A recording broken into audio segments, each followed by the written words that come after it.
ati umuhanda ubereye aho, inzu ibereye aho,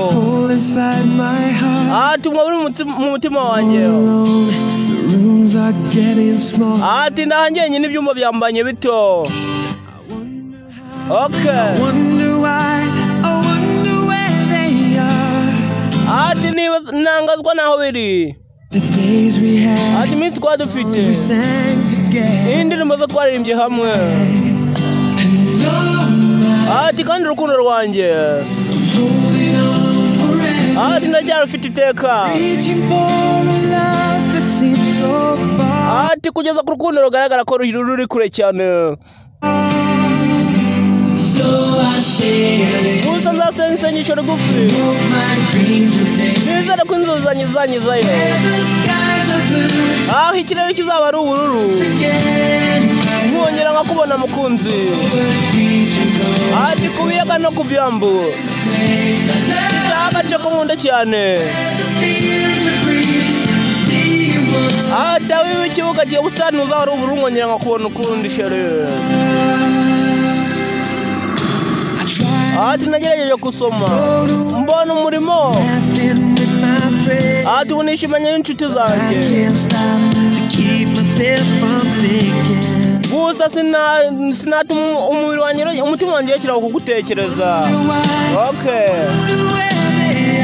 ati ubu nibaza hibi, ati iminsi twari dufite cyangwa se indirimbo twaririmbye hamwe, ati kandi urukundo rwanjye, ati ubu ndarufite iteka, ati ndufite iteka kugera ku rukundo rugaragara ko rukiri kure cyane. Gusa nzasenga isengesho rigufi, nizere ko inzozi zanjye zizagezayo,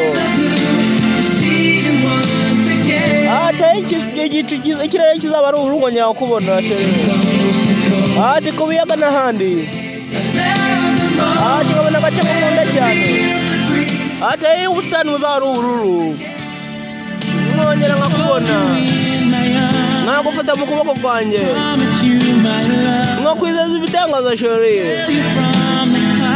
nkakubwira ibiri mu mutima wanjye, nkakwizeza wenyine. Mbibutse ni Victor on the mic, uwizewe aka karimo ngatiye ningo mazima, ahura ukakugeraho na muto wawe, ati nzavuga isengesho rigufi, nizere ko inzozi zanjye zayo, ati ikirere kizaba ari ubururu, nkongera nkakubona, ati ku nyanja no ku byambu, cyangwa agace cyane, ati ibyatsi bizaba ari ubururu, ati nkongera nkakubona mukunzi,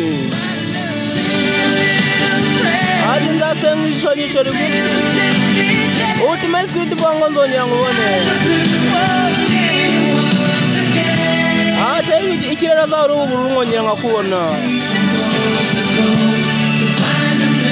amagambo nayo ngayo, ati ubusitani buzaba ari ubururu,